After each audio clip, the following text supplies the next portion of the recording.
Drama के starting में हम यहाँ पर शाओ को देखते हैं, जहाँ पर वो अपनी मैजिकल पावर्स का प्रैक्टिस कर रही होती है। इतने में यहाँ पर उसकी छोटी सी बेटी आ जाती है एक ट्री का ब्रांच लेकर। बट यहाँ पर शाओ से ज़्यादा कुछ खुश नहीं होती। वो कहते कि तो छोटा सा ब्रांच है, मैं अभी तुम्हें बताती हूँ कि तुम्हें क्या करना चाहिए। एंड यहाँ पर वो अपनी पावर्स का इस्तेमाल कर कर यहाँ का सबसे स्ट्रॉन्गेस्ट ट्री को निकाल रही होती है। फिर इतने में हम यहाँ पर उसके बेटे को देखते और उसके मास्टर को देखते, जहाँ पर उसके मास्टर को समझ आ जाता है कि कुछ तो यहाँ पर बुरा हो रहा होगा। कहीं यहाँ पर वो मेरे ट्री के साथ छेड़खानी तो नहीं करी जो मेरे एंसेस्टर्स का है। फिर बाद में यहाँ पर मास्टर उसके बेटे को लेकर तुरंत ही वहाँ पर पहुँच जाता है, जहाँ पर वो उस पर चिल्लाने लग जाता है। कहते कि अगर तुम ऐसा करती रहोगी तो फिर पूरा का पूरा विलेज तहस नहस हो जाएगा। यहाँ पर बेचारी शाओ उनसे माफ़ी मांगने लग जाती है। कहते कि अब मैं क्या ही कर सकती हूँ, हर टाइम यहाँ पर बैठे रहते हुए। एंड यहाँ पर मास्टर उसे एडवाइस करते कि देखो तुम्हारे लिए बेटर होगा अगर तुम माउंटेन से यहाँ से चली जाओ और सिटी में जाकर रहो, जाकर पैसे कमाओ और ब्लेसिंग्स लो। जिस वजह से यहाँ पर तुम्हारी लाइफ टाइम आगे बढ़ सकती है, वरना यहाँ पर बैड और नेगेटिव एनर्जीज हमेशा तुम्हारा पीछा नहीं छोड़ने वाली है। बाद में यहाँ पर वो अपने बच्चों के साथ में रेडी हो जाती है वहाँ से जाने के लिए। बट यहाँ पर मास्टर का मेन मोटिव पैसे कमाना नहीं था। उनका मेन मोटिव ये होता है कि ये दोनों बच्चे अपने फादर को ढूंढ पाए, और यहाँ पर ये मिशन उसके बेटे को पता होता है। फिर इसके बाद में हम यहाँ पर हमारे मेन लीड को देखते हैं, जिसका नाम मिस्टर गू होता है और उसका पूरा नाम गुजा होता है। जहाँ पर असिस्टेंट से माफ़ी मांग रहा था कि अभी तक वो लोग 5 साल पहले वाले मूवमेंट का पता कुछ लगा नहीं पाए हैं। एंड यहाँ पर हमें पास का सीन भी बताया जाता है, जहाँ पर गुजा ने कुछ ज़्यादा ही ड्रिंक कर लिया होता है। एंड उसके ड्रिंक में ऑलरेडी किसी ने ड्रग्स मिला दिया था, जिस वजह से वो अपने सेंसेस में नहीं था। एंड यहाँ पर कुछ लोग उसका पीछा किए जा रहे थे, जहाँ पर हमारी शाओ बीच में आ जाती है। बट यहाँ पर वो उन गुंडों को मार गिराती है और उन्हें वहाँ से भगा देती है। और तो यहाँ पर शाओ ने भी ड्रिंक किया हुआ था, जहाँ पर वो भी अपने सेंसेस में नहीं होती है। एंड इस चक्कर में यहाँ पर उनके पीछे मेक आउट हो जाता है, जहाँ पर ये make out one night stand में बदल जाता है। फिर बाद में वापस से हम यहाँ पर प्रेजेंट में आ जाते हैं, जहाँ पर गुजा को अच्छे से पता होता है कि वो कोई भी वुमन हो, वो बहुत ही ज़्यादा पावरफुल है, जिसने मुझे यहाँ पर बचाया हुआ था। फिर यहाँ पर वो उसे वापस से ध्यान से छानबीन करने के लिए बोल देता है। फिर इसके बाद हम यहाँ पर शाओ को देखते हैं और उसके दोनों बच्चों को देखते हैं, जहाँ पर वो लोग इस सिटी में आ चुके थे।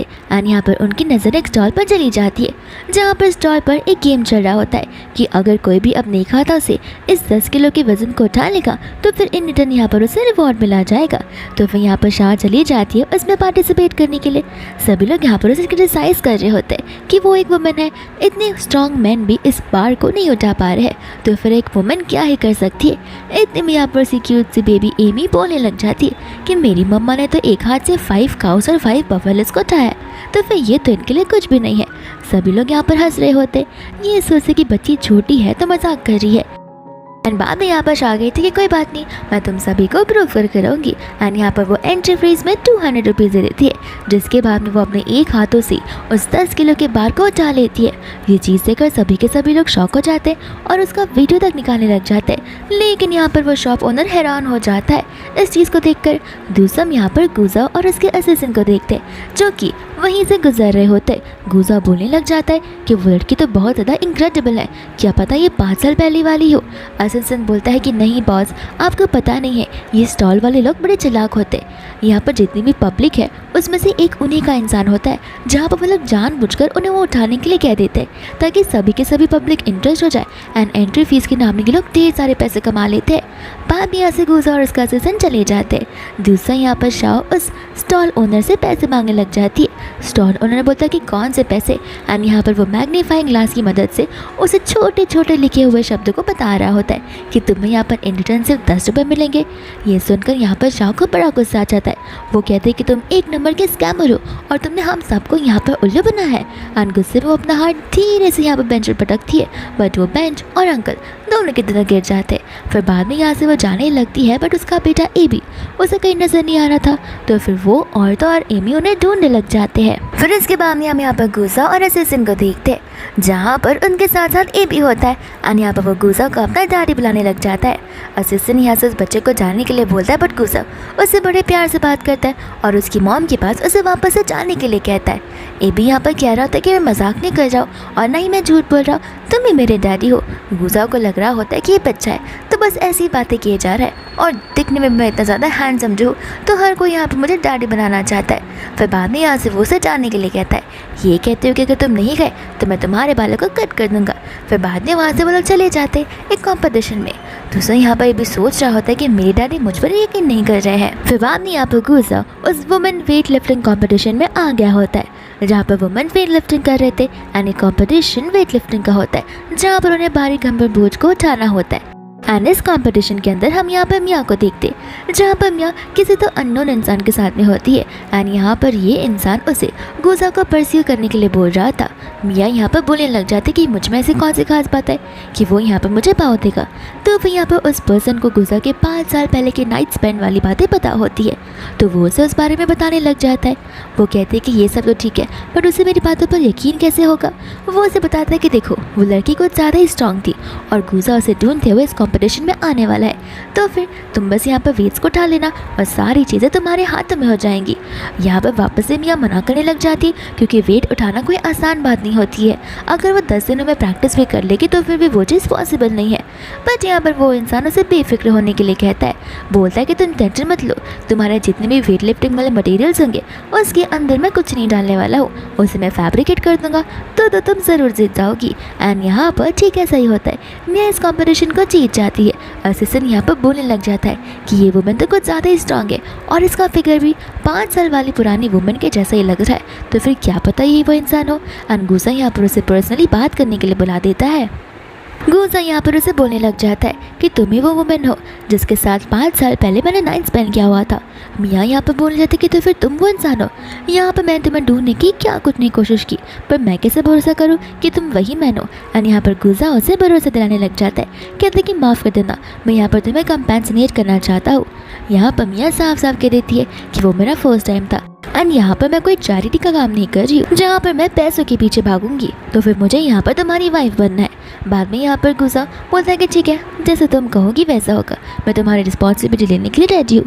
एंड यहाँ पर वो उसे हक करने लग जाती है। इतने में यहाँ पर ए भी आ जाता है जो उन्हें ऐसा देखने लग जाता है।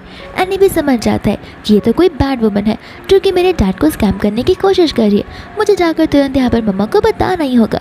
फिर बाद में यहाँ पर गुजा मियाँ को अपने विला भेजने के लिए बोल देता है। दूसरा यहाँ पर शाओ और एमी अभी भी एबी को ढूंढ रहे होते हैं। एंड यहाँ पर फाइनली एबी उन्हें मिल जाता है। एंड यहाँ पर शाओ से बोलने लग जाती है कि कहीं पर भी जा रहे हो तो मुझे बता कर जाना चाहिए। वो यहाँ पर कितनी परेशान हो गई थी। एबी बेचारा यहाँ पर सोच रहा होता है कि यहाँ पर वो मॉम को अपने डैड के बारे में कुछ बताए भी या फिर नहीं, लेकिन यहाँ पर वो उसे कुछ बताता नहीं है। एंड वो लोग वहाँ से जाने लग जाते हैं जहाँ पर गुजा दूर से उन तीनों को देखता है। एंड यहाँ पर वो शाओ को देखकर सोचे पड़ जाता है कि ये लड़की यहाँ पर मुझे देखी सी क्यों लग रही है। बट उसे लगता है कि क्या पता उसके दिमाग में वही लड़की ज़्यादा चल रही हो, इसलिए हर एक लड़की उसे सेम लग रही हो। फिर बाद में यहाँ से वो लोग जाने लग जाते हैं जहाँ पर ट्रैफिक जाम कुछ ज़्यादा ही हो गया था, वो भी बस एक बदमाश इंसान की वजह से जो कि अपनी कार को हटाने के लिए रेडी नहीं था। यहाँ पर एम्बुलेंस से उतर कर एक नर्स उससे रिक्वेस्ट करती है बट यहाँ पर वो उसकी बातों को मानता नहीं है। एंड यहाँ पर शाओ आ जाती है इस मामले को अपने हाथ में लेने के लिए। वो यहाँ पर इस पर्सन को रिक्वेस्ट करती है जहाँ पर वो इंसान मानता नहीं है। तो फिर शाओ यहाँ पर बोलते कि देखो तुम अगर हटे नहीं तो तुम्हारे लिए ठीक नहीं होगा। वो इंसान कहते कि तुम मेरा क्या ही बिगाड़ पाओगी, एक तो तुम यहाँ पर मुर्गी की टांगों जैसी पतली हो, तुम मेरा क्या ही बिगाड़ सकती हो। एंड यहाँ पर शाओ उसकी उंगलियों को तो पूरा मरहोरी देती है। बस इतना ही नहीं, यहाँ पर वो उसे घुमा घुमा कर एकदम दूर फेंक देती है। ये चीज़ देखकर तो यहाँ पर गुज ज़्यादा हैरान हो गया था। यहाँ पर नर्स बोलते कि ये तो ठीक है लेकिन अब उस इंसान के पास इस कार की चाबी थी, अब इस कार को हम कैसे हटाएंगे। शाओ कहते कि तुम टेंशन मत लो। एंड यहाँ पर वो अपने पावर्स का इस्तेमाल कर उस कार को भी दूर फेंक देती है। ये देखकर तो गुजा की आंखें फटी की फटी ही रह जाती है। फिर बाद में यहाँ पर तुरंत ही चला जाता है शाओ के पास में, कहता है कि मैं तुम्हें याद हूँ। शाओ कहते कि तुम कौन हो, मैं तो तुमसे पहली बार मिल रही हूँ। गुजा यहाँ पर उसे याद दिलाने की कोशिश करता है बट यहाँ पर शाओ को कुछ याद नहीं आता, तो वो वहाँ से जाने वाली थी। एंड यहाँ पर उसे पूछने लग जाता है कि आखिर तुमने इस कार को उठाया कैसे। शाह यहाँ पर शर्माते हुए बोलती है कि वो क्या है ना, मैं नेचुरली बहुत ज़्यादा ही स्ट्रांग हूँ। गुजा के मन में चल रहा होता है कि आखिर ये लड़की होगी भी या फिर नहीं, तो फिर इसलिए डाउट को सॉल्व करने के लिए यहाँ पर वो एक जॉब ऑफर देने लग जाता है कि काम करो तुम मेरी बॉडीगार्ड बन जाओ। सबसे पहले तो यहाँ पर शाह ना बोल देती है, पर जैसे यहाँ पर वो प्राइस को सुनती है वो तुरंत ही यहाँ पर उसे खुशी खुशी हाँ बोल देती है। गुजा का मिशन यही होता है कि वो शाह को अपने पास रखेगा और तो और यहाँ पर वो टेस्ट करवाते जाएगा जिस वजह से उसे सच्चाई का पता चल जाए कि शाह वो लड़की थी या फिर मियाँ वो लड़की थी। फिर बाद में यहाँ से वो लोग जाने लग जाते जहाँ पर एमी और एबी आपस में बात कर रहे थे, जहाँ पर एबी एमी को सब कुछ बता देता है कि वो हमारे डैड है। एमी कहते कि तुम्हें कैसे पता, एंड यहाँ पर एबी उसे उसके मिशन के बारे में बताने लग जाता है। एंड साथ साथ कहते हैं कि मॉम को ये बात मत बताना क्योंकि मुझे मेरे डैड बहुत ही बैड पर्सन लग रहे। मैंने उन्हें वेट लिफ्टिंग कॉम्पिटिशन में एक वुमन को हक करते हुए देखा था, तो मुझे लगता है कि वो अच्छे इंसान नहीं होंगे, इसलिए हमें मॉम को फिलहाल कुछ बताना नहीं चाहिए। बाद में यहाँ पर शाह ने लेकर वहाँ से जाने लग जाती है। फिर बाद में हम यहाँ पर गुजा को देखते जहाँ पर वो अपने ऑफिस कैबिन में होता है और यहाँ पर असिस्टेंट पूछने आ जाता है कि आपको तो यहाँ पर मैडम मियाँ मिल चुकी है, तो फिर आप अभी तक इन्वेस्टिगेशन क्यों कर रहे हो। गुजा कहते कि न जाने कि मुझे बहुत ही ज़्यादा हार्ड फीलिंग आ रही है कि मियाँ वो लड़की नहीं हो सकती है। बाद में यहाँ पर वो उसे शाह के बारे में इन्वेस्टिगेट करने के लिए बोल देता है, साथ साथ उसके बच्चों के बारे में भी क्योंकि वो लोग एग्जैक्ट 5-6 साल के ही होते हैं। फिर बाद में यहाँ पर इतने में शाह उस कंपनी में आ जाती है जहाँ पर वो एक स्टाफ को लड़की के वियर्डली फ़ोटोज़ निकालते हुए देख लेती है, तो फिर वो उसके फ़ोन को हाथों से छीन लेती है। वो यहाँ पर चिल्लाने लग जाता है, कहता है कि मैं ऐसा कुछ नहीं कर रहा हूँ। शाह बोलते कि झूठ बोलना बंद करो, मेरे पास प्रूफ है। एंड जैसे आप वो प्रूफ बताने वाली थी उसकी पावर इतनी ज़्यादा होती है कि उसने नॉर्मली फ़ोन को पकड़ा था बट वो फ़ोन चूरा चूरा हो जाता है। ये देखकर यहाँ पर वो स्टाफ गुस्से में आ जाता है, कहता है कि ये फ़ोन मैंने कितनी मुश्किल से ख़रीदा हुआ था। और यहाँ पर वो शाह को मारने के लिए आगे बढ़ा था जहाँ पर शाह से हल्के से धक्का देती है और वो घूमते हुए यहाँ पर दीवार से टकरा जाता है। बाद में यहाँ पर असिस्टेंट और गुजा इन सारी चीज़ों को देख रहे होते। असिस्टेंट कहता है कि फाइनली वो इंसान पकड़ा ही गया जो कि ये सारी हरकतें कर रहा था। गुजा कहता है कि उसे जाकर यहाँ पर पुलिस स्टेशन में दे दो और ध्यान रखना कि ये बेल लेने पर भी बाहर निकल ना पाए। फिर बाद में यहाँ पर वह शाह के पास चला जाता है, लेकिन जैसे यहाँ पर वह शाह के कंधे पर अपना हाथ रखता है शाह को डेंजर फील होता है, तो फिर वो उसे भी वहाँ पर से धक्का मार देती है और तो बेचारे का एक हाथ तो मानो टूट ही जाता है। शाह कहते हैं कि माफ़ कर देना, मैं उसे ठीक कर दूँगी, तो फिर वो दूसरे हाथ को पकड़कर मोड़ देती है। गुजा कहता है कि तुमने गलत हाथ को मोड़ दिया है, और यहाँ पर उसके दोनों के दोनों हाथ काम करना बंद कर देते हैं। गुजा अपने असिस्टेंट कहता है कि प्लीज़ मुझे इस लड़की से दूर रखो। इतने में यहाँ पर शाह व्हील चेयर लेकर आ रही होती है एंड यहाँ पर व्हील चेयर की वजह से उसके एक और पैर पर बड़े ज़ोर से लग जाता है और वो यहाँ पर व्हील चेयर पर ही बैठा रह जाता है। एंड यहाँ पर वो उसे लेकर एम्बुलेंस की ओर जा रही होती है जहाँ पर गुजा से कहता है कि तुम मुझसे दूर रहो, मुझे हॉस्पिटल की ज़रूरत फिर नहीं पड़ेगी। फिर बाद में यहाँ पर हमारा गुजा हॉस्पिटल में होता है जहाँ पर उसके पूरे की पूरे बॉडी में प्लास्टर बंधा हुआ था। शाह कहते कि माफ़ कर देना बट मैं यहाँ पर तुम्हें तुरंत ही ठीक करूँगी, पर यहाँ पर गुजा डर के मारे उसे अपने पास आने भी नहीं दे रहा था। इतने में यहाँ पर मियाँ बेचारी चिंता करती वहाँ पर आ जाती है, कहते कि कौन है वो जिसने तुम्हारी ऐसी हालत की। और बेचारी शाह कहते कि माफ़ कर देना, मेरी वजह से ये सब कुछ हो रहा है। मियाँ कहते कि तुम कौन हो, एंड गुजा बताता है कि वो मेरे बॉडीगार्ड है। मियाँ को यहाँ पर शाह को देखकर इनसिक्योर फील होने लग जाता है। गुजा कहता है कि देखो वो मेरी बॉडीगार्ड है एंड मैं उसे निकालने वाला बिल्कुल नहीं हूँ। एंड रही बात तुम दोनों की, तो तुम दोनों लगता है कि स्ट्रांग पर्सन हो, तो फिर क्यों ना यहाँ पर तुम दोनों के बीच में कॉम्पिटिशन हो जाए। यहाँ पर मियाँ जो है घबरा रही होती है, पर उसे पता होता है कि कंपटीशन हो या ना हो, अगर कंपटीशन हुई भी तो फिर वो बाद में रिजल्ट्स को फैब्रिकेट कर देगी। शाह यहाँ पर कंपटीशन करने के लिए मना करने लग जाती है, कहते कि मैंने तो तुम्हें बस टच किया था, उससे से तुम्हारा पूरा का पूरा बॉडी फ्रैक्चर हो गया, तो फिर ना जाने यहाँ पर तुम्हारी फ्रेंड के साथ में क्या कुछ नहीं हो जाएगा। गुजा कहता है कि ठीक है, नहीं पार्टिसिपेट करना तो मत करो, लेकिन जीतने वालों को यहाँ पर 1 मिलियन मिलने वाले हैं। ये सुनते ही यहाँ पर शाह रेडी हो जाती है एंड यहाँ पर गुजा असिस्टेंट से कहकर एक वेट लिफ्टिंग कॉम्पिटिशन को वापस से ऑर्गेनाइज करने के लिए कहता है जहाँ पर सभी के सभी प्रोफेशनल जजेस रहेंगे एंड इस कॉम्पिटिशन की यहाँ पर शुरुआत हो जाती है। बाद में यहाँ पर जितने भी प्रोफेशनल जजेस होते हैं उन सबके एक एक प्लेयर यहाँ पर इस चीज़ में पार्टिसिपेट करने वाले थे एंड यहाँ पर वो सभी लोग मैन होते हैं एंड सभी लोग यहाँ पर अपने प्लेयर की तारीफ कर रहे होते हैं। एंड यहाँ पर गुजा की तरफ से 2 प्लेयर थी जो कि वुमेन थी, एक थी मियाँ और एक थी शाह। बाद में यहाँ पर इस कॉम्पिटिशन की शुरुआत हो जाती है जहाँ पर होस्ट बताने लग जाती है कि इस कॉम्पिटिशन के 3 राउंड होंगे और जो भी 2 राउंड जीत जाएगा वो इस कॉम्पिटिशन का विजेता होगा और उसे 1 मिलियन एज ए रिवॉर्ड मिलेंगे। फिर बाद में यहाँ पर मेन से शुरुआत होती है जहाँ पर तीनों में से कोई भी इस वेट लिफ्टिंग में इतने वेट को उठा पाता ही नहीं है। एंड बाद में यहाँ पर बारी आ जाती है मियाँ की जहाँ पर उसके वेट वाली चीज़ को एक्सचेंज कर दिया जाता है एंड बाद में यहाँ पर वो बड़ी आसानी से उसे उठा लेती है। बट यहाँ पर वो सोच रही होती है कि यहाँ पर थर्माकोल लगाने के बाद भी इतना थोड़ा हैवी क्यों लग रहा है एंड यहाँ पर वो उस चीज़ को 10 सेकंड तक उठा पाती है। फिर बाद में यहाँ पर बारी आ जाती है शाओ की, जहाँ पर सभी लोग शाओ को अनप्रोफेशनल मांग रहे थे क्योंकि उसका ड्रेसिंग सेंस एकदम गाँव वालों के जैसा था और वो लोग सोच रहे होते कि ये लड़की तो लगता है यहाँ पर टाइम पास करने के लिए आई है। गुजा यहाँ पर उन सभी जजेस को बोलने लग जाता है कि प्लीज़ आप सभी लोग ऐसी बातें ना करिए, वो मेरी बॉडीगार्ड है एंड मैं उस पर इतना ट्रस्ट तो रखता ही हूँ। मियाँ यहाँ पर शाओ से कहने लग जाती है क्यों क्यों अब उठाकर दिखाओ, उस दिन तो बड़े टींगे मार रही थी। आन यहाँ पर शाओ मियाँ को देखते हुए अपने बस एक ही हाथों से उसे उठा लेती है एंड वो मियाँ से भी ज़्यादा टाइम तक उसे पकड़ कर रखती है। ये चीज़ देखकर यहाँ पर सभी के सभी लोग हैरान हो जाते हैं कि हमने अपनी एंटायर लाइफ में किसी मैन को दोनों हाथों से इतना वेट उठाते हुए नहीं देखा, बट इस लड़की ने एक ही हाथों से इस वेट को उठा दिया। मियाँ बोलने लग जाते कि ज़रूर यहाँ पर इसने कुछ तो माल प्रैक्टिस की होगी।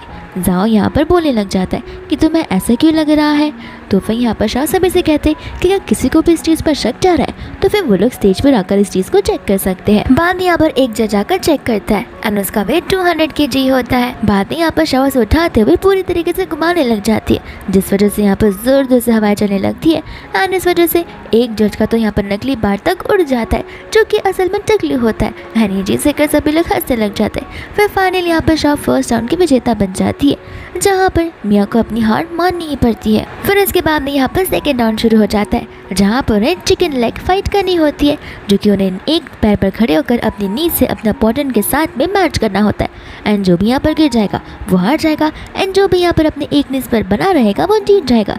फिर बाद में यहाँ पर शाह के डर से तो वो तीनों के तीनों मैन वहाँ से भाग जाते हैं एंड यहाँ पर शाह पर जाती है मियाँ के पीछे, जहाँ पर मियाँ से फाइट करने के बदले उसे भाग रही होती है क्योंकि उसे पता है कि वो उसे जीत नहीं पाएगी एंड यहाँ पर जीजा को जो है शक होना शुरू हो जाता है।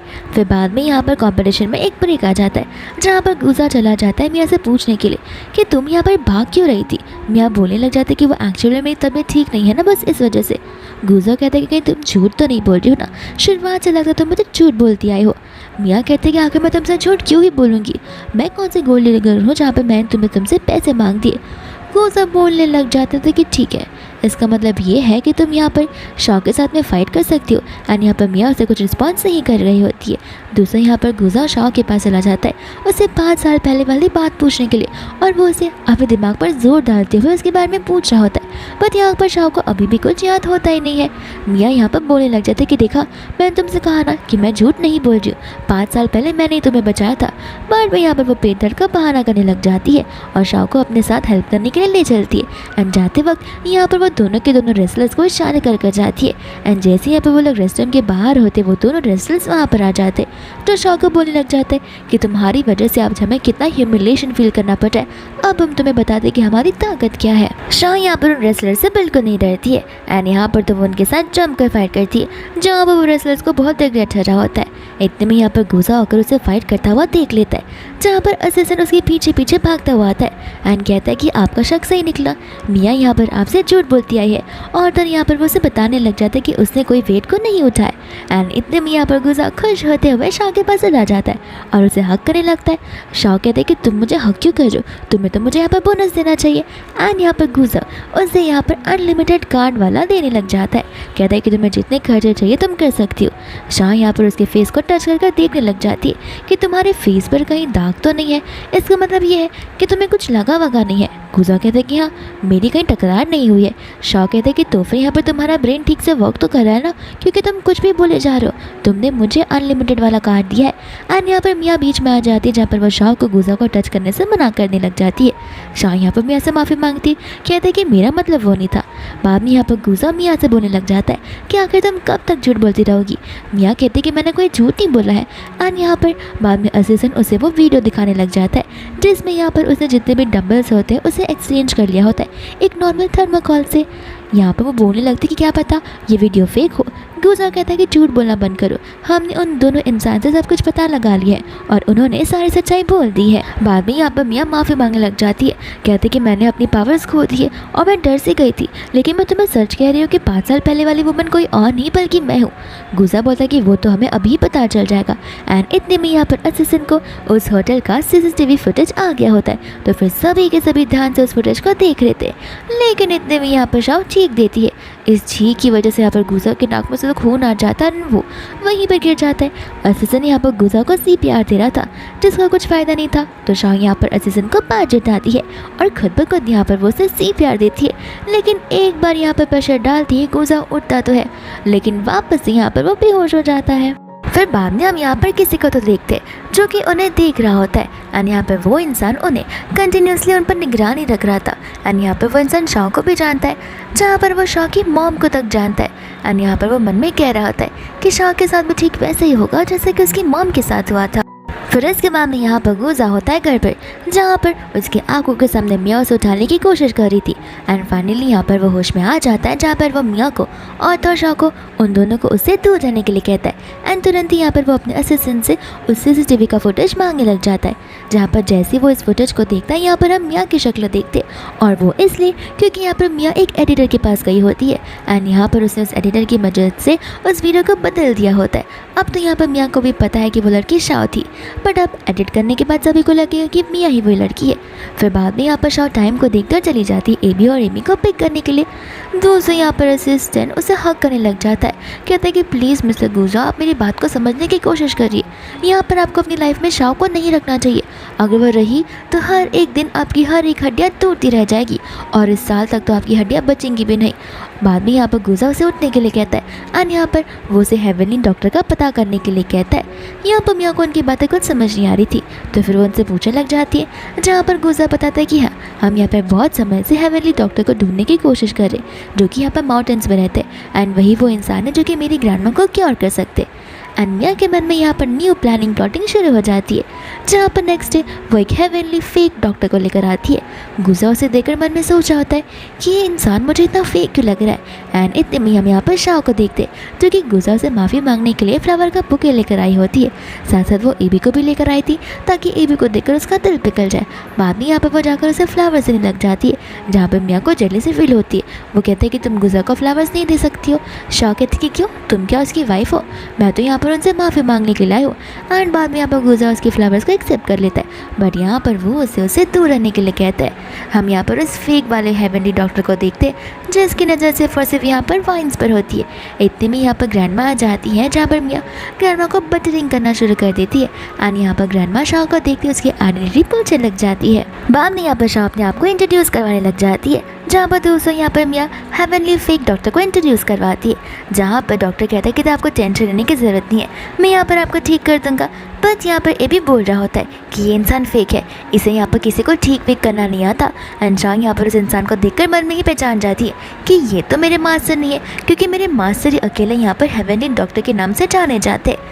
बाद में यहाँ पर उसे गुस्सा आ जाता है, वो यहाँ पर माँ से बोलने लग जाता है कि मैं यहाँ पर तुम्हारी ग्रैंडमा को ट्रीट नहीं करूँगा क्योंकि ये बच्चा यहाँ पर मेरी बेइज्जती कर जाए। एंड मैं यहाँ पर शाह को अपने बेटे की ज़बान संभाल कर बात करने के लिए कहती है। शाह बोलते कि मेरा बेटा झूठ नहीं बोल रहा, मेरे बेटे को यहाँ पर मेडिकल और मैजिकल स्किल्स अच्छे से आते, तो फिर वो यहाँ पर कुछ सोच समझ कर ही बात कर जाए। मियाँ यहाँ पर ग्रैंडमा से कहने लग जाते कि प्लीज़ इसे कुछ तो समझाइए, ये बिन मतलब का यहाँ पर अगर बकबक करेगा तो फिर हेवनली डॉक्टर यहाँ से चले जाएंगे। ग्रैंडमा बाद में यहाँ पर उन्हें रिक्वेस्ट करने लग जाती है, जहाँ पर वो डॉक्टर अपने पावर्स का इस्तेमाल करना शुरू कर देता है। एंड यहाँ पर शाह एबी से कहते कि अगर ग्रैंडमा को कुछ भी हुआ तो फिर तुम इंसान को तुरंत ही माउंटेन पे भेज देना अपनी पावर्स का इस्तेमाल कर कर। एंड फिर बाद में यहाँ पर वो फेक डॉक्टर ग्रैंडमा को क्योर कर देता है। एंड यहाँ पर ग्रैंडमा चल भी पा रही थी। मियाँ यहाँ पर शाह से कहते कि देखा हो गया दूध का दूध और पानी का पानी। एबी यहाँ पर बताने लग जाते कि नहीं, ग्रैंडमा यहाँ पर टेम्पररी ठीक हुई है, लेकिन कुछ घंटों बाद वो खुद ब खुद चल नहीं पाएंगी, ये मैं लिख के दे सकता हूँ। ये सुनते ही यहाँ पर फेक डॉक्टर मन में सोचने लग जाता है कि आखिर इस बच्चे को इस स्टिक के बारे में कैसे पता चला। बाद में यहाँ पर एबी अपने पावर्स का इस्तेमाल करता है, जहाँ पर उन सभी को एक बैड और नेगेटिव एनर्जीज वहाँ से जाते हुए दिखने लग जाती है। एंड ग्रैंडमा वापस से यहाँ पर व्हीलचेयर पर बैठ जाती है।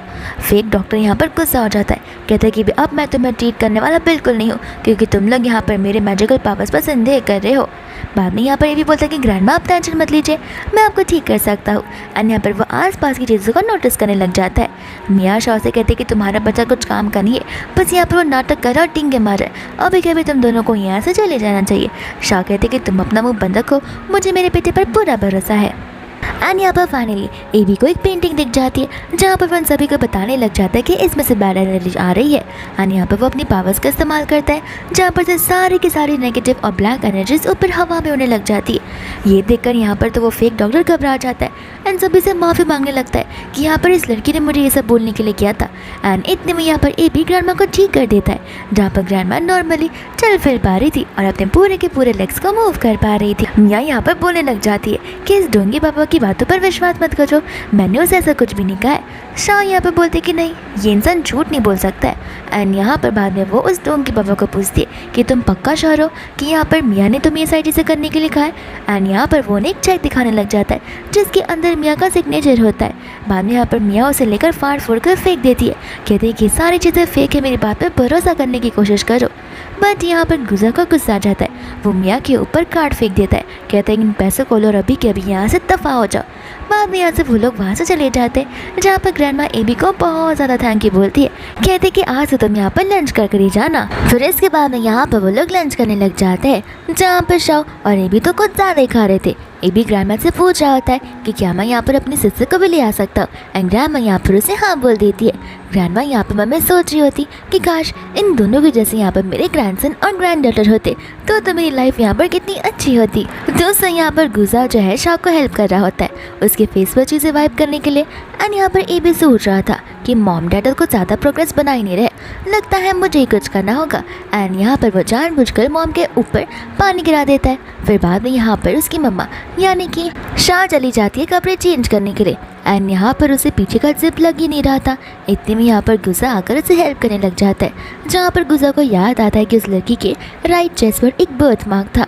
तो फिर यहाँ पर वो चेक तो करता है बट उसे वो दिखता नहीं है शाह के चेस्ट पर, तो उसे लग रहा होता है कि शायद से अभी भी मिसअंडरस्टैंडिंग हो रही है। फिर बाद में यहाँ से जैसी वो जाने वाली थी वो फिसल कर गिरने वाली थी एंड यहाँ पर गुजा उसे पकड़ लेता है जहाँ पर उन दोनों के बीच में एक्सीडेंटल केस हो जाता है। एंड यहाँ पर ग्रैंडमा उसे देखकर शर्माने और हंसने लग जाती है, साथ साथ एबी भी बहुत ज़्यादा खुश हो रहा था। फिर बाद में यहाँ पर मिया चली जाती है उस इंसान से कंप्लेन करने के लिए जो कि यहाँ पर मिस्टर फू होता है। एंड यहाँ पर मिस्टर फू के अकॉर्डिंग ये सारी चीज़ें चलने वाली थी बट ऐसा कुछ नहीं होता है। यहाँ पर मिया उसे चिल्ला रही होती है जहाँ पर फू उसका गला दबाने लग जाता है, कहते हैं कि सब कुछ यहाँ पर तुम्हारी वजह से हो रहा है, तुम्हारी वजह से मेरे प्लान चौपट हो रहे हैं। फिर बाद में यहाँ पर वो उसे कल अपने साथ ऑक्शन में चलने के लिए कहता है क्योंकि एक प्रीशियस क्लाउड कलर स्टोन था जो कि उन्हें लेना था। मिया को यहाँ पर इसके बारे में कुछ पता नहीं होता, वो उससे बताने लग जाता है कि एक बार वो स्टोन मेरा हो जाए फिर यहाँ पर गुजा के पास में जो कुछ भी होगा वो सब कुछ यहाँ पर मेरे पास आ जाएगा। फिर बाद में हमें यहाँ पर बचपन का सीन बताया जाता है जहाँ पर हम फू को बहुत रोते हुए देखते हैं। एंड यहाँ पर उसकी मॉम की हालत बहुत ख़राब होती है जहाँ पर उसकी मॉम से कहते हैं कि प्लीज़ मेरे जाने के बाद ऐसे रोना मत।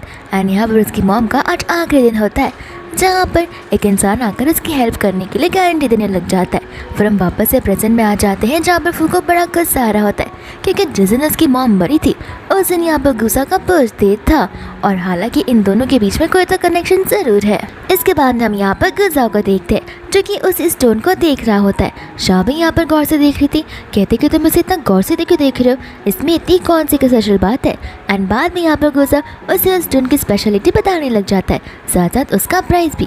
प्राइस सुनते यहाँ पर शाह मन में बोलने लग जाती है कि इन स्टोन्स में से तो मैं यहाँ पर पहाड़ों पर खेला करती थी और यहाँ पर सिटीज़ में ये स्टोन इतने महंगे बिकते हैं। दोस्तों यहाँ पर वो दोनों की क्लोजनेस कुछ ज़्यादा ही बढ़ जाती है तो फिर शाह खुद ब खुद गुजा से दूर हो जाती है एंड वो दोनों का अपना एक्सीडेंटल किस याद आ रहा होता है।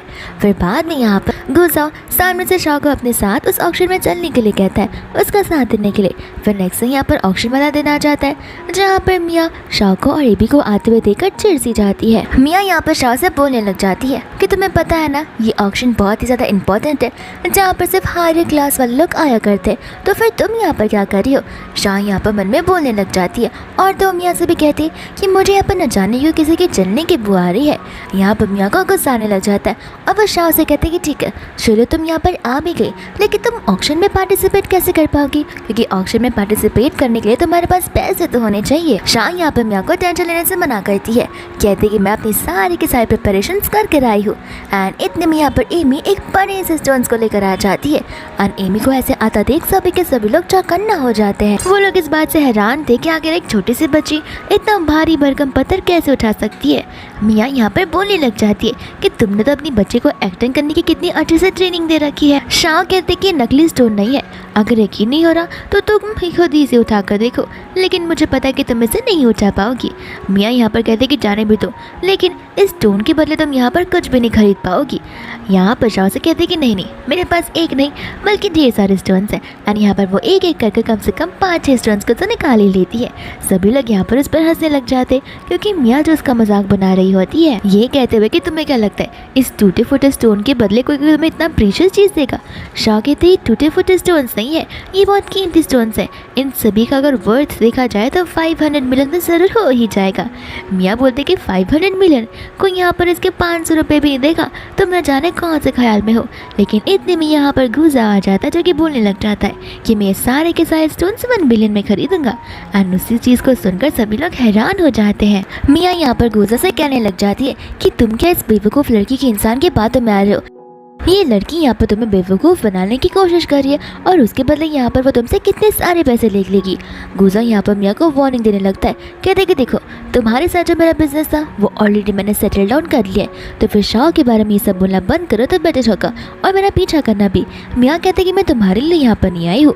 एंड इतने में यहाँ पर फू आ जाता है, जहाँ पर गुजा फू को देखकर हैरान हो जाता है क्योंकि उसने फू को इतने समय बाद यहाँ पर देखा होता है। फू यहाँ पर हाथ मिलाने के लिए हाथ आगे तो बढ़ाता है बट गुजा उसे ग्रीट नहीं करता है। फू कहता है कि लगता है मेरे बड़े भैया आज मुझसे कुछ ज़्यादा ही नाराज़ है और वो अपने छोटे भैया को नाराज़ नहीं करना चाहते। यहाँ पर गुजा कहता है कि तुम चाइना में क्या कर रहे हो। फू कहता है कि मैं कुछ भी करूँ, मैं तो यहाँ पर अपना बिजनेस सेटअप करने के लिए आया हूँ, लेकिन लगता है कि तुम यहाँ पर मुझे पुलिस के हवाले करने आए हो, तो फिर क्यों ना तुम मुझे अरेस्ट ही कर लो। शाह कहते कि ठीक है तुम कुछ ज़्यादा इच्छा कर रहे हो तो फिर मैं यहाँ पर तुम्हारी इच्छा को पूरी कर दूंगी। एंड यहाँ पर वो रोब से उसके हाथों को पाने लग जाती है, जहाँ पर वो गुजा से कहता है कि तुम इस वुमन को अपने कंट्रोल में रखो, न जाने कितना बड़बड़ा रही है और बुरी बुरी चीज़ें कर रही है। दूसरा यहाँ पर ए भी अपनी मम्मा से बोलने लग जाता है कि प्लीज़ आप इस इंसान के ज़्यादा करीब मत आइए क्योंकि इन इंसान में से वही एनर्जी आ रही है जो कि ग्रैंडमा के साथ आ रही थी और वो उस पेंटिंग में भी थी। यहाँ पर गुजा को पता होता है कि ग्रैंडमा के पैर के ख़राब होने के पीछे यहाँ पर फू का ही हाथ होगा, लेकिन बस उनके पास कोई एविडेंस नहीं होता। फिर इतने में यहाँ पर होस्ट ऑक्शन की शुरुआत करने लग जाती है, तो फिर वो लोग यहाँ पर जाकर बैठने लग जाते हैं, जहाँ पर मियाँ फू को बेफिक्र होकर कहने के लिए बोलती है क्योंकि यहाँ पर उन स्टोन की मदद से वो लोग कुछ खरीद नहीं पाएंगे और वो क्लाउड स्टोन उन्हीं का होगा। बाद में यहाँ पर ऑक्शन में सारे के सारे शाह के स्टोन्स होते हैं, जहाँ पर वो लोग बैटिंग लगाना शुरू कर देते। बट यहाँ पर मियाँ और तरफू इसमें दखलंदाजी करने लगते। कहते कि ये तो बाहर से स्टोन ही लग रहा है, आखिर हम कैसे भरोसा कर पाएंगे कि इन स्टोन्स के अंदर कौन से जेमस्टोन्स छुपे हुए हैं।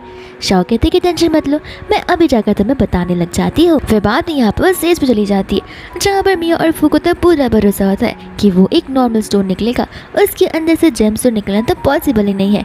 एंड बाद में यहाँ पर शाह सबसे पहले वाले स्टोन को तोड़ देती है, जिसके अंदर से ग्रीन आर्मर प्रीशियस वाला बन निकलता है, जिसे देखकर सभी लोग हैरान से हो जाते और यहाँ पर सभी लोग बेटिंग लगाना शुरू कर देते। बट यहाँ पर फू और मियाँ बोलने लग जाते कि एक में से स्टोन निकल गया, इसका मतलब ये थोड़ी ना है कि सभी के सभी के स्टोन होगा। एंड यहाँ पर शाह एक एक करके सभी के सभी स्टोन्स को तोड़ने लग जाती है, जहाँ पर उन सभी में से अलग अलग जेम्स निकल आ रहे थे। एंड सभी क्यूरियोसिटी यहाँ पर बड़े वाले स्टोन को देखकर हो जाती है, जहाँ पर शाह अपनी पावर्स का इस्तेमाल करते हुए उसे भी तोड़ देती है। एंड सभी लोग यहाँ पर बोलने लग जाते हैं कि हमें फ़र्क नहीं पड़ता कि आप इसे कितने प्राइस से बेच रहे हो, हम यहाँ पर इस सारे के सारे जेम्सटोन को 1 बिलियन में भी खरीदने के लिए रेडी है। और यहाँ पर शाह बहुत ही ज़्यादा खुश हो जाती है। फिर बाद में यहाँ पर वो गुजा के बाजू में जाकर बैठ जाती है, जिसके बाद में यहाँ पर वो क्लाउड स्टोन आ ही जाता है। और यहाँ पर मिस्टर गुजा और तरफू के बीच में बैटिंग लगना शुरू हो जाती है, जहाँ पर बेचारे फू के पास तो 2 बिलियन से ज़्यादा थे भी नहीं। एंड गुजा यहाँ पर सीधा 10 बिलियन बोल देता है, जहाँ पर वो चीज़ गुजा के हाथ में हो जाती है। बट इतने में यहाँ पर फू जाकर उसे चलाने वाला था, बट यहाँ पर शाह जाकर उस स्टोन को अपने हाथों में पकड़ लेती है। एंड यहाँ पर मियाँ अपने हाथों में पकड़ लेती है एबी को और वो उसी गले पर चाकू भी रख देती है। यहाँ पर फू शाह को वार्निंग देने लगता है कि वो स्टोन अभी के अभी मुझे दे दो, वरना तुम्हारा बेटा आज मारा जाएगा। तो फिर यहाँ पर शाह उसे स्टोन देने लग जाती है, लेकिन जैसे ही वो स्टोन लेता है वो उसे वापस से ले लेती है। एंड इनके बीच में ये गेम तो शुरू ही हो जाता है, जहाँ पर वो उसे स्टोन दे रही थी और दे भी नहीं रही थी। वो स्टोन को पकड़ने की कोशिश कर रहा था, बट स्टोन यहाँ पर उसके हाथों में आ ही नहीं रहा था। यहाँ पर फू को गुस्सा आ जाता है, वो कहता है कि मजाक करना बंद करो, वरना यहाँ पर मैं तुम्हें नहीं छोड़ूंगा। एंड यहाँ पर शाह गुजा का इशारा करती है, जहाँ पर गुजा एबी को बचा बचा लेता है। वह बाद में यहाँ से फू तो तुरंत ही अपने जैकेट में से चाकू निकाल लेता है एंड कहता है कि मैं तुम्हें छोड़ने वाला बिल्कुल नहीं हूँ। एंड यहाँ पर वो गुजा के ऊपर वार करने वाला था, लेकिन हमारा गुजा कुछ कम नहीं है, उसे यहाँ पर बड़े अच्छे से मार्शल आर्ट्स आते हैं, तो वह तुरंत ही यहाँ पर उसे ढेर कर देता है, जहाँ पर फू तो डर के मारे वहाँ से भाग भी जाता है। मिया भी यहाँ से भागने वाली थी, बट एमी उसे बड़े स्ट्रांगली वहाँ पर पकड़ी हुई थी। गुजा उसे बोलने लग जाता है कि मैं तुम्हें बार बार माफ़ कर रहा था क्योंकि मैंने उस दिन गलती से तुम्हारे साथ नाइट स्पेंड कर ली थी, लेकिन अब बहुत हो चुका है। मैंने तुम्हारी कंपनी में जितने भी इन्वेस्टमेंट्स किए थे वो सारे के सारे इन्वेस्टमेंट्स मैं वापस कर रहा हूँ। यहाँ पर वो उसे माफ़ी मांगने लगती है, कहती कि मैंने ये सब कुछ जानबूझकर नहीं किया, मुझे यहाँ पर फू ने ब्लैकमेल किया था कि अगर मैंने ऐसा नहीं किया तो फिर वो मेरी लाइफ को डिस्ट्रॉय कर देगा। गुजा कहते हैं कि जो भी रीज़न हो, बट मुझे यहाँ पर तुम पर भरोसा बिल्कुल नहीं है। और यहाँ पर वो अपने असिस्टेंट को ऑर्डर भी दे देता है। फिर उसके बाद में यहाँ पर मिया कहीं से तो जा रही होती है एंड इतने में यहाँ पर फू आकर उसे पकड़ लेता है। साथ साथ यहाँ पर वो उसके अंदर कुछ डालने लग जाता है, कहने लग जाता है कि अब तुम्हारी पावर्स डबल हो जाएंगी। लगता है यहाँ पर वो भी उसके ऊपर ब्लैक मैजिक कर रहा था। दोस्त हम यहाँ पर गुजा को देखते हैं जो कि शॉ को सोते हुए देख रहा था एंड यहाँ पर वो उसे देख ही जा रहा था। फिर वो उसे चिल्ला कर उठाने लग जाता है, कहता है कि तुम मेरी बॉडीगार्ड हो लेकिन तुम पूरा दिन यहाँ पर आराम करती रहती हो, तुम्हारे तो कुछ काम ही नहीं है, लगता है मुझे यहाँ पर तुम्हारी सैलरी डिडक्ट करनी होगी। यहाँ पर वो लोग सैलरी को लेकर लड़ रहे होते कि इतने में यहाँ पर वो आ जाता है कुछ एग्रीमेंट्स को लेकर एंड यहाँ पर गुजा उस एग्रीमेंट्स को देखकर शॉक हो जाता है। शॉ यहाँ पर पूछने लग जाते कि तुम इतने डर क्यों रहे हो और एक सिग्नेचर किसका है। गुजा यहाँ पर बताने लग जाता है कि ग्रैंडमा का सिग्नेचर है एंड इस पर लिखा गया है कि ग्रैंडमा यहाँ पर अपनी सारे के सारे शेयर्स, प्रॉपर्टी और कंपनी फू के नाम पर करा रही है। यहाँ पर फू कहने लग जाता है कि हाँ अब तो तुम दोनों को यहाँ से जाना ही होगा, जहाँ पर फू बहुत ज़्यादा ही ईगो में आ जाता है।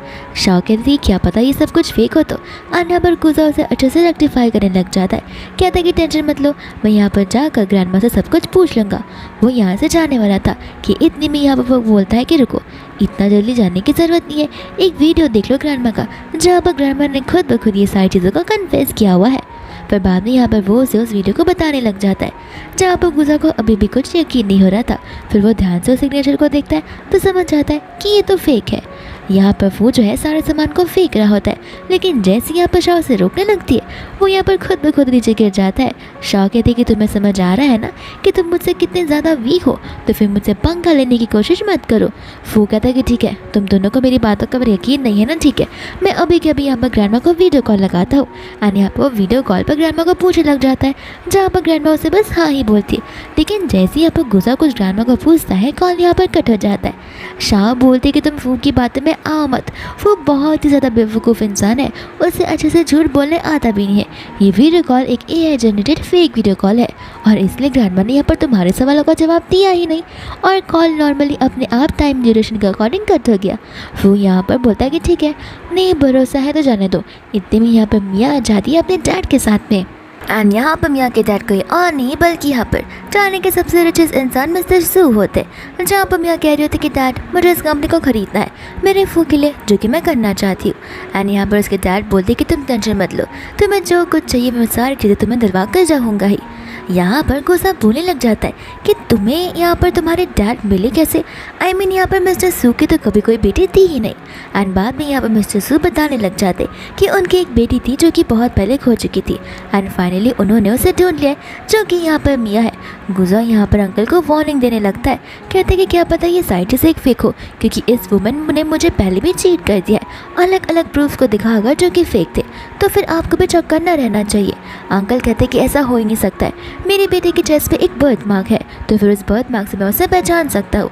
शाह यहाँ पर मन में कह रही होती है कि वो बर्थ मार्क तो मेरे ऊपर भी है, तो फिर ये चीज़ें बड़ी नॉर्मल हो जानी चाहिए। गुजा कहता है कि बर्थ मार्क के बेसिस पर आप यहाँ पर कुछ जज नहीं कर सकते, क्यों ना आप एक बार पैटर्निटी टेस्ट करवा कर देख लो, और क्या पता यहाँ पर आपको रिजल्ट कुछ और ही निकले। मिया यहाँ पर डैड से कह रही होती कि नहीं, हमें पैटर्निटी टेस्ट करवाने की ज़रूरत नहीं है, आपको तो मुझ पर भरोसा है ना कि मैं आप ही की बेटी हूँ। यहाँ पर मिस्टर सुमन में सोच रहे होते हैं कि आखिर DNA टेस्ट करवाने से लड़की इतना ज़्यादा डर क्यों रही है। एंड गुजा कह रहा है तो शायद क्या पता दाल में कुछ तो काला हो। गुजा बाद में एग्रीमेंट्स को दिखाने लग जाता है, ये कहते हुए कि मिया के अगेंस्ट मेरे पास ढेर सारे प्रूफ है। एंड मैं यहाँ पर घबराने लग जाती है कि अगर उसके नकली डैड के सामने उसकी पोल खुल गई तो फिर यहाँ पर वो इतने बड़े से बड़े प्रॉपर्टी की मालकिन नहीं बन पाएगी। मिया बोलते कि इसकी बातों को मत सुनो, ये जानबूझकर मुझ पर इल्ज़ाम लगाने की कोशिश कर रहा है। मिस्टर सू कहती है कोई बात नहीं, हम फिलहाल घर जाते हैं, हमें ढेर सारी चीज़ें भी तो करनी है। एंड वो लोग वहाँ से चले जाते हैं, जहाँ पर शाह गुजा से पूछते कि तुम्हें लगता है कि वो सचमुच यहाँ पर मिस्टर सू की बेटी होगी। गुजा कहता है कि बिल्कुल भी नहीं, वो एक नंबर की झूठी इंसान है। दोस्तों यहाँ पर मियाँ गुस्से में चली जाते हैं फू के पास में, कहते कि ये दोनों हमारे प्लान के बीच में बार बार आए जा रहे, आखिर हम सारी चीज़ों को एक्वायर और कैप्चर कैसे करेंगे। फू कहता है कि तुम टेंशन मत लो, मेरे यहाँ पर बहुत ज़्यादा ही अच्छा मटेरियल मिल चुका है, जिससे यहाँ पर सारे की सारी चीज़ें हमारे हवाले हो जाने वाली है।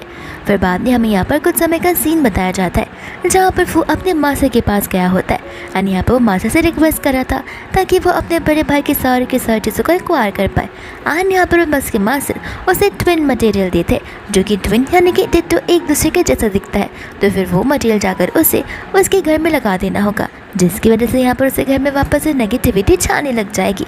फिर बाद में यहाँ पर वो लोग घर चले जाते, जहाँ पर ग्रैंड माँ फू को देख के नाराज़ हो जाती है। मियाँ यहाँ पर आसपास की चीज़ों को देखने लग जाती है, जहाँ पर ग्रैंड माँ उसे कोई भी चीज़ को छूने से मना कर देती है, क्योंकि यहाँ पर ग्रैंड माँ को उन दोनों पर ऑलरेडी शक था। फू कहने लगता कि आप टेंशन मत लो, मैं यहाँ पर आपको पीस दिलाने के लाया हूँ।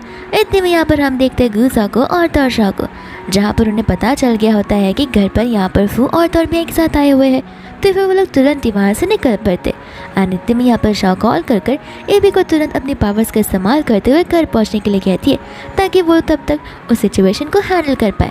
एंड बाद में यहाँ पर जैसे वो लोग घर पर पहुँचते हैं, एबी यहाँ पर उन्हें बता देता है कि इन दोनों ने यहाँ पर ट्विन नील का पावर्स यूज़ करने का इस्तेमाल किया है। एंड बाद में यहाँ पर शाह उस नील के पास में जाकर उसे उठाने वाली थी कि इतने में यहाँ पर मियाँ आकर उसे रोकने लग जाती है। शाह को समझ नहीं आ रहा था कि आखिर मियाँ के पास में इतनी सारी पावर्स कैसे आ गई है। मियाँ यहाँ पर एक ब्रूमस्टिक लेकर उसे पैर पर मारने वाली थी, लेकिन यहाँ पर शाह तो उसके साथ गेम ही खेलने लग जाती है। बट जैसे यहाँ पर मियाँ अपनी मैजिकल पावर्स का इस्तेमाल करती है, शाह की पावर्स अचानक से गायब हो जाती है। एंड मियाँ की पावर्स को देखकर अच्छे से समझ आ रहा था कि उसकी पावर्स जो है वो ब्लैक मैजिक से भरी हुई है। दूसरा यहाँ पर बोलने लग जाता है कि देखना अब गुजा, यहाँ पर तुम्हारी कंपनी मेरे नाम पर होकर रहेगी। यहाँ पर गुजा को बहुत टेंशन आ जाता है। दूसरे यहाँ पर न जाने क्यों मियाँ के फेस पर ढेर सारे बैड इवल एनर्जीज आने लग जाते, एंड ये सब कुछ यहाँ पर उसकी ब्लैक मैजिक पावर की वजह से ही हो रहा होता है। एंड उसके पूरे के पूरे फेस पर मॉन्स्टर जैसा शक्ल बाहर आने लग जाता है, जहाँ पर गुस्से में आकर फू उसे धक्का मार देता है। मियाँ उस पर चिल्लाने लग जाते हैं कि सब कुछ तुम्हारी वजह से हो रहा है। फू कहते हैं कि अपना मुंह बंद रखो, मुझे यहाँ पर मेरा मकसद कंप्लीट करने से मतलब है। एंड यहाँ पर बड़ी तेज़ी से हंसे जा रहा था, जहाँ पर वो गुजा को बता रहा होता है कि तुम्हारी कंपनी अब बहुत जल्दी बैंकरप्ट होने वाली है, देख लेना इन सारे रूमर्स की वजह से। इतने में यहाँ पर मिस्टर सू वहाँ पर आ जाता है, जो कि मियाँ को ऐसे देखकर टेंशन में आ जाता है। वो यहाँ पर सारा का सारा इंतजाम गुजा और शाह पर लगा देता है, बट यहाँ पर मियाँ अपने डैड को सब कुछ सच बता देती है कि ये सब कुछ यहाँ पर फू ने किया है, फू की वजह से मेरी ऐसी हालत है। एंड मिस्टर सू यहाँ पर गुस्से में आकर फू को ही जोर से पंच मार देते हैं। एंड फू as a mental psycho person हंसने लग जाता है, कहता है कि लगता है मियाँ तुम तुम्हारी स्टैंडर्ड्स भूल रही हो, तुम्हें पता है ना कि आखिर तुम्हें किसने यहाँ पर मिस्टर फू की बेटी बनाई है। ये सुनते ही यहाँ पर मिस्टर फू कंफ्यूज हो जाते हैं। मियाँ कहते कि प्लीज़ आप इसकी बातों पर यकीन मत कीजिए, ये एक नंबर का झूठा इंसान है। यहाँ पर फू कहते कि नहीं मिस्टर फू, लगता है आज जाकर आपको मुझे सारी सच्चाई बतानी ही होगी, क्योंकि यहाँ पर मियाँ ने जो मुझे सबसे पहले बिट्रे किया, मियाँ आपकी रियल बेटी तो है ही नहीं। मियाँ या बीबी आप मिस्टर सू को यही कह रही होती है कि इस पर भरोसा मत कीजिए, ये एक साइको पर्सन है। फिर इतने में यहाँ पर वो लोग न्यूज़ को देखने लग जाते, जहाँ पर गुजा की कंपनी का प्रॉफिट बढ़ ही जा रहा था। एंड यहाँ पर अब गुजा हंस रहा था। फू को यहाँ पर बोलने लग जाता है कि तुम्हें क्या लगता है एक छोटे से रूमर्स की वजह से मेरी कंपनी यहाँ पर लॉस में जा सकती है? तो ऐसा होने वाला बिल्कुल नहीं है। एंड यहाँ पर अगर कोई जेल में जाएगा तो वो तुम हो। बाद में यहाँ पर वो उसे बताने लग जाता है कि तुम इस एग्रीमेंट को देख रहे हो, इसके अंदर सारा का सारा प्रूफ है कि यहाँ पर मेरे डैड की मौत तुम्हारी वजह से हुई थी। फू कहते कि ज़रा बताना तो। एंड यहाँ पर गुजा उसे उस फोटो को बताने लग जाता है, जहाँ पर फू ने उनकी कार में कुछ तो चेंजेस किए थे, इस वजह से उसके डैड का कार एक्सीडेंट हो गया था। फू यहाँ पर हंसने लग जाता है, कहता है कि ये तो मैं पुलिस को बोल सकता हूँ कि मैंने यहाँ पर कार को बनाने की कोशिश की थी और तुमने यहाँ पर कार को डिस्ट्रॉय करने की कोशिश की थी, तब तुम क्या करोगे। बाद में यहाँ पर वो उसे एक टेप रिकॉर्डिंग सुनाने लग जाता है, जिसे सुनकर यहाँ पर तो वो घबराने लग जाता है। एंड इतने में यहाँ पर पुलिस आ जाती है, जो उसे लेकर जाने लग जाती है। फिर बाद में यहाँ पर गुजा उसे वो पूछने लग जाता है कि अगर तुम्हारे पास सारे प्रूफ है तो फिर तुमने सबसे पहले आकर मुझे बताया क्यों नहीं और पुलिस को क्यों नहीं खबर दी। गुजा उसे बोलने लग जाता है कि देखो तुम भी बच्चे ही थे और मैं भी एक छोटा बच्चा था, जहाँ पर हम दोनों के दिल में ग्रजेस थे और तो नादानियाँ भी थी। इस वजह से मैं यहाँ पर तुम्हें एक चांस देने वाला था, लेकिन तुम यहाँ पर बदलने वाले बिल्कुल नहीं हो और तुम खुद ब खुद एक मॉन्स्टर्स हो। और बाद में यहाँ से पुलिस उसे लेकर चली जाती है। फिर बाद में यहाँ पर गुजा मिस्टर सू से कह रहा होता है कि मियाँ आपकी बेटी नहीं है। मियाँ कहते कि आप इसकी बात पर यकीन मत कीजिए, ये लोग जानबूझकर झूठ बोल रहे हैं। और यहाँ पर गुजा उन्हें एक वीडियो को दिखाने लग जाता है, जहाँ पर गुस्से में आकर मिस्टर सू उसे ही गाल पर थप्पड़ मार देते हैं। और यहाँ पर मियाँ गुस्सा होकर शाह को मारने वाली थी कि इतने में यहाँ पर एमी आ जाती है और वो अपनी मम्मा को एक ब्रेसलेट दे देती है, जिसकी वजह से इसकी मॉम की सारी पावर्स वापस आ जाती है। एंड इसकी मॉम यहाँ पर अपनी पावर्स का यूज़ कर मियाँ को पुलिस के हवाले कर देती है। फिर बाद में यहाँ पर मिस्टर सू का ध्यान चला जाता है शॉ के ऊपर। वो बोलने लग जाते हैं कि तुम्हारे पास वैसी ही पावर्स है जितनी पावर्स यहाँ पर मेरी वाइफ के पास में हुआ करती थी, आखिर तुम्हारा राज क्या है। यहाँ पर शॉ कहते कि देखो अब मुझे अपनी बेटी मत बुलाने लग जाना। एंड बाद में यहाँ पर मिस्टर सू उसके गले में एक पेंडेंट को नोटिस करते, जहाँ पर वो खुद ब खुद एक और पेंडेंट को बाहर निकालते।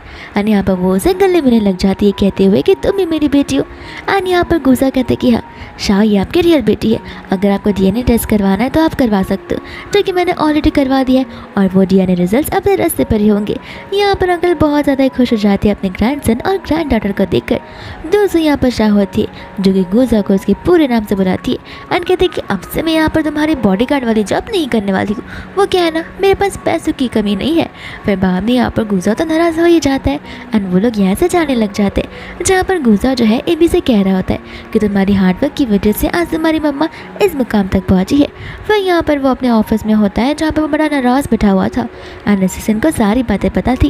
वो कहता है कि देखिए यहाँ पर बैठ कर कुछ मतलब नहीं है, आपको जाकर यहाँ पर मैडम से बात करनी चाहिए और बात को थोड़ी आगे बढ़ानी चाहिए, तब जाकर यहाँ पर कुछ हो सकता है। फिर इसके बाद में हम यहाँ पर मिस्टर सू का एक नया रूप देखते, जहाँ पर वो अपनी वाइफ के यानी कि मरी हुई वाइफ के फोटो फ्रेम से बात कर रहे होते और तो यहाँ पर वो एकदम विलन जैसे बात कर रहे थे। ये कहते कि अब देखना तुम्हारी डॉटर का भी वही होगा जो हाल यहाँ पर मैंने तुम्हारा किया था। काश अगर तुम उस बिल्डिंग से ना गिरी होती तो फिर यहाँ पर तुम्हारी पावर्स फिलहाल मेरे साथ होती। दोस्तों यहाँ पर एबी और एमी को हम साथ में देखते, जहाँ पर एबी एमी से यही कह रहा होता है कि ना जाने कि मुझे यहाँ पर ग्रैंडपा से थोड़ी सी वियर्ड वाइब आती है, ऐसा लगता है कि वो बहुत नेगेटिव और ईविल पर्सन है। एंड रही बात इस पूरे घर की, तो ऐसा लगे जैसे हमारी पावर्स के साथ में कुछ तो छेड़छाड़ हो रही है। इतने में यहाँ पर वो लोग अपने ग्रैंडपा को ये सारी बातें करते हुए सुन लेते एंड उनकी वजह से यहाँ पर एक वासी गिरने वाला था। तो फिर मिस्टर सू भी उन्हें देखकर उनका पीछा करने लगते, पर यहाँ पर एबी अपने पावर्स का इस्तेमाल कर उन्हें वापस सच बना देता है और एमी को लेकर वहाँ से भागकर कहीं पर झाड़ियों में छुप सा जाता है, जहाँ पर वो दोनों के दोनों डरे हुए थे मिस्टर सू से एंड कैसे भी करके यहाँ पर उन्हें उनकी मॉम को सारी बातें बतानी थी। दोस्तों यहाँ पर शाह सो रही होती है, जहाँ पर आकर बेचारा गुजा उसे डिस्टर्ब कर देता है। इतने में यहाँ पर शाह को उसके डैड का कॉल आ जाता है, जहाँ पर उसके डैड उसे कह रहे होते कि मैंने अपनी ग्रैंडसन और ग्रैंड डॉटर को किडनैप कर लिया, तो फिर अगर बचाना होगा उन्हें तो तुरंत यहाँ पर आ जाना। एबी और एमी कैसे तो कर वहाँ से भाग रहे होते एंड यहाँ पर मिस्टर सू उन्हें ढूंढ रहे होते। इतने में यहाँ पर गुजा और शाह उन्हें ढूंढते हुए आ जाते, जहाँ पर वो दोनों के दोनों सही सलामत होते। बट इतने में यहाँ पर मिस्टर सू आ जाते, जहाँ पर शाह अपनी पावर्स का इस्तेमाल करती है, लेकिन मिस्टर सू पर उसकी पावर्स का कुछ तो इफेक्ट होता ही नहीं है एंड यहाँ पर वो उनके आगे बढ़ ही जाता। लेकिन इतने में हम यहाँ पर एक न्यू कैरेक्टर को देखते हैं जिसका नाम संजय होता है एंड यहाँ पर संजय अपनी पावर्स का इस्तेमाल कर मिस्टर सू के ऊपर वार करने लग जाता है। पर मिस्टर सू के पास भी यहाँ पर पावर्स होती है, जहाँ पर वो खुद ब खुद यहाँ से गायब हो जाता है। यहाँ पर शाह संजय को देखती है, उसके पास जाकर उसे हक करने लग जाती है। ये देखते ही यहाँ पर बेचारा गुजा को बड़ा बुरा लगने लग जाता है और वो सोच रहा था कि आखिर इन चारों का रिलेशन क्या है। फिर बाद में यहाँ पर वो लोग घर पर बैठकर आपस से बात कर रहे होते, जहाँ पर संजय शाह को बता रहा होता है कि मिस्टर सू यहाँ पर तुम्हारी पावर्स को अपनाना चाहते, जिस तरीके से यहाँ पर उन्होंने तुम्हारी मॉम को पावर्स की अपनाने की कोशिश की एंड जैसे जैसे तुम्हारी मॉम ने उन्हें डिनाई कर दिया, उन्होंने उस चीज़ को एक सुसाइड में बदल दिया। दोस्तों यहाँ पर हम देखते हैं गुजा को जो कि उनके लिए ब्लैक टी प्रिपेयर कर रहा होता है एंड यहाँ पर वो संजय की टी में चिली के सारे सीड्स डाल देता है। यहाँ पर वो शाह को अपने हाथों से दूसरा टी देता है, बट शाह वो चिली वाले टी को लेकर बोलने लग जाती है कि इसमें सीड्स है तो फिर ये टेस्टी होगा। यहाँ पर गुजा बोलता है कि ये तुम्हारे लिए नहीं है, ये स्पेशली मैंने यहाँ पर संजय के लिए बनाया हुआ है। संजय कहते कि नहीं स्पेशलिटी से तुम ही पियो एंड यहाँ पर शाह वो चिली वाला टी दे देती है गुजा को, जहाँ पर जैसे वो गुजा पीता है उसका मुंह पूरा का पूरा चलने लग जाता है। इतने में यहाँ पर असिस्टेंट आ जाता है डीएनए रिपोर्ट्स को लेकर और रिपोर्ट्स यहाँ पर नेगेटिव होते यानी कि एमी और एबी जो है यहाँ पर गुजा के बेटा बेटी है ही नहीं। गुजा कहते हैं कि ऐसे कैसे पॉसिबल है। असिस्टेंट को यहाँ पर हॉस्पिटल वाला टाइम याद आता है जहाँ पर उसकी टकरार एक पेशेंट से हो गई थी एंड उसे लग रहा था कि क्या पता यहाँ पर सैम्पल्स की अदला बदली हो गई हो, बट यहाँ पर वो उसे इस बारे में कुछ भी बताता नहीं है। ये सोचते हैं कि उसका बॉस उसके ऊपर गुस्सा करने लग जाएगा। फिर बाद में यहाँ पर नेक्स्ट डे वो लोग ऑफिस में होते हैं जहाँ पर गुस्सा बार बार शाह को डिस्टर्ब किया जा रहा था एंड यहाँ पर बार बार वो उसे कॉफ़ी मांगे जा रहा था, लेकिन न जाने कि यहाँ पर शाह एकदम प्रॉपरली उसके काम को निभाया जा रही थी। ऐसा लगता है कि जैसे गुजा ने कुछ तो मैजिक का इस्तेमाल किया हो। इतने में यहाँ पर सुंजय उससे मिलने के लिए आ जाता है और इस चीज़ को देखकर गुजा को बड़ा जलन फील होने लगता है। फिर जब वो लोग यहाँ पर कैबिन में होते हैं तो वो उसे कॉफ़ी मांगने वाला था कि इतने में यहाँ पर शाह बड़े से बॉटल को आगे रख लेती है, कहते कि ये लो इसमें यहाँ पर बोले 4 दिन की कॉफ़ी मैंने बना कर रखी है, जब मन चाहे तब पीने रहना, ठीक है ना। गुजा कहते कि लेकिन अगर ये ठंडी पड़ गई तो। शाह को यहाँ पर गुस्सा आ जाता है। वो कहते कि टेंशन मत लो, ये एक थर्मस है, इसमें टाइम तक चीज़ें गर्म ही रहेंगी और अगर ठंडी पीने की इच्छा हुई तो 5 मिनट के बाहर निकाल कर रख देना, वो अपने आप कोल्ड कॉफ़ी बन जाएगी। फिर बाद में हम यहाँ पर गुजा को मिरर में देखते हुए देखते जहाँ पर वो कह रहा था कि मैं तो कितना ज़्यादा हैंडसम लग रहा हूँ, एकदम गुजा की तरह। फिर बाद में यहाँ पर वो गुजा मिस्टर सू से मिलने के चला जाता है, जिसे देखकर हमें साफ साफ समझ आ रहा था कि दाल में कुछ तो काला है, कहीं यहाँ पर मिस्टर सू ने गुजा पर तो ब्लैक मैजिक ना कर दिया। फिर हमें यहाँ पर एक सीन दिखाया जाता है जहाँ पर शाह होती है संजय के साथ में एंड इन दोनों के साथ यहाँ पर रियल वाला गुजा होता है। संजय यहाँ पर उन्हें प्रूफ कर रहा था कि जो कैबिन में बैठा हुआ है वो रियल वाला गुजा बिल्कुल नहीं है, वो भी एक मिरर की मदद से। और यहाँ पर उन्हें पता चल जाता है कि एक क्लाउन है जो कि यहाँ पर शाह के डैड मिस्टर सू ने बनाया हुआ है। लेकिन यहाँ पर भी एक ट्विस्ट आता है। फिलहाल यहाँ पर मिस्टर सू से जो मिलने के लिए आया है वो कोई और नहीं बल्कि रियल गुजा ही होता है एंड हमें यहाँ पर कुछ समय का सीन बताया जाता है जहाँ पर उन तीनों ने मिलकर इस क्लाउन वाले गुजा को ठिकाने लगा दिया था एंड वो लोगों ने यहाँ पर रियल गुजा को एज अ फेक गुजा बनाकर वहाँ पर भेज दिया होता है ताकि यहाँ पर गुजा आगे की प्लानिंग को पता कर पाए और उसके अकॉर्डिंग वो तीनों यहाँ पर एक्शंस ले पाए। बट यहाँ पर मिस्टर सू को ऑलरेडी उस गुजा पर शक होने लग जाता है जहाँ पर वो गुजा पर पावर से इस्तेमाल करना शुरू कर देते हैं और यहाँ पर शाह को समझ आता है कि गुजा डेंजर में है, तो फिर यहाँ पर वो गुजा को बचाने के लिए आ जाती है जहाँ पर गुजा के मुंह से अचानक से खून निकलना शुरू हो जाता है। इतने में यहाँ पर संजय आ जाता है जो कि मिस्टर सू से फाइट करने लग जाता है एंड यहाँ पर मिस्टर सू की पावर धीरे धीरे कर जाने लग जाती है एंड जैसा संजय बोलता है मिस्टर सू टिट्टो वैसा ही करने लग जाते एंड यहाँ पर वो बच्चों की एक्टिंग करने लग जाते हैं। दूसरा यहाँ पर गुजा होता है जो कि शाह से कहता है कि मुझे माफ़ कर देना एंड यहाँ पर वो उसे 5 साल पहले वाली बात याद दिलाने लग जाता है, ये कहते हुए कि मुझे उस लड़की की शक्ल याद नहीं है, लेकिन मैं होप करता हूँ कि अगर वो लड़की कोई और नहीं बल्कि तुम हो तो फिर मुझे बहुत अच्छा लगेगा। बाद में यहाँ पर वो लोग उसे लेकर हॉस्पिटल चले जाते जहाँ पर जैसे ही उसका स्ट्रेचर बाहर आता है उसका फेस ढका हुआ था। ये देखकर यहाँ पर शाह से ज़्यादा तो असिस्टेंट रो रहा होता है। इतने में गुजा अपने शक्ल को बाहर निकालता है, कहता है कि तुम इतना रो क्यों रही हो, मैंने इसे अपने मुंह पर रखा था कि कुछ ज़्यादा ही उजाला मुझे दिखाई दे रहा था। एंड बाद में यहाँ पर शाह को रिलीफ होती है। बाद में यहाँ पर शाह और गुजा एक साथ में होते जहाँ पर इतने में वहाँ पर असिस्टेंट आ जाता है डीएनए रिपोर्ट्स को लेकर एंड कहता है कि कंग्रेचुलेशंस, एबी और एमी आप ही की बेटा बेटी है। यहाँ पर गुजा कहते हैं कि तुम क्या थोड़े से पागल हो, अब कौन सा तुमने डीएनए टेस्ट करवाया। एंड यहाँ पर असिस्टेंट अपनी गलती के बारे में बताने लग जाता है जहाँ पर शाह कहते हैं कि माफ़ कर देना, मुझे अभी भी उस दिन के बारे में अच्छे से याद नहीं है क्योंकि मैंने कुछ ज़्यादा ड्रिंक कर लिया था, लेकिन तुम टेंशन मत लो, मुझे बहुत जल्दी याद आ जाएगा। फिर इसके बाद में यहाँ पर गुजा और शाह एक साथ में आइसक्रीम खा रहे होते जहाँ पर शाह तो भाग ही जाती है आइसक्रीम खाने के बाद। गुजा उसके कप को देखकर सोचे पड़ जाता है कि इसने इतनी सारी आइसक्रीम खाई फिर भी इसकी आइसक्रीम में से रिंग बाहर नहीं आई एंड जैसे यहाँ पर वो उस आइसक्रीम का बाइट लेता है वो रिंग यहाँ पर उसके मुंह में आ जाती है। फिर बाद में यहाँ पर वो चला जाता है उसे प्रपोज करने के लिए जहाँ पर वो शाह को पीछे का पैकेट करने के लिए कहता है। इतने में यहाँ पर डिलीवरी पर्सन उसे सिग्नेचर लेने के लिए आ जाता है जहाँ पर जब वो सिग्नेचर कर रहा होता तब यहाँ पर शाह एज अ मैन एक बड़ी सी रिंग को बाहर निकालती है एंड नील डाउन करते हुए यहाँ पर गुजा को प्रपोज करने लग जाती है। ऐसा लग रहा था कि जैसे दोनों के रोल स्विच हो गए हो। यहाँ पर गुजा वुमन बन चुका था एंड शाह यहाँ पर मैन बन चुकी थी। गुजा भी यहाँ पर नील डाउन करते हुए बड़े खुशी खुशी हाँ बोलने लग जाता है एंड यहाँ पर शाह उसे बड़ी सी रिंग को पहनाने लग जाती है जो कि यहाँ पर उसके पूरे हाथ तक आ जाता है। फिर बाद में यहाँ पर वो उसे हक करने लग जाती है, साथ साथ वो उसे फोरहेड किस भी देखती है एंड यहाँ पर गुज़ा को बहुत ही अच्छा लग रहा होता है कि फाइनली उसका सपना पूरा हो रहा है। बट इतने में यहाँ पर आ जाता है सुंजे, जिसे देखकर यहाँ पर गुज़ा सोचने पड़ जाता है कि शादी के बाद भी कि ये हमारे साथ चिपका हुआ रहेगा। और इसी के साथ ये ड्रामा यहीं पर खत्म हो जाता है, जहाँ पर गुज़ा की लाइफ तो सेट हो चुकी है। बट अभी भी गुज़ा की लाइफ में प्रॉब्लम है सुंजे कि आखिर ये चिपकू सुंजे उनकी लाइफ से कब जाने वाला है।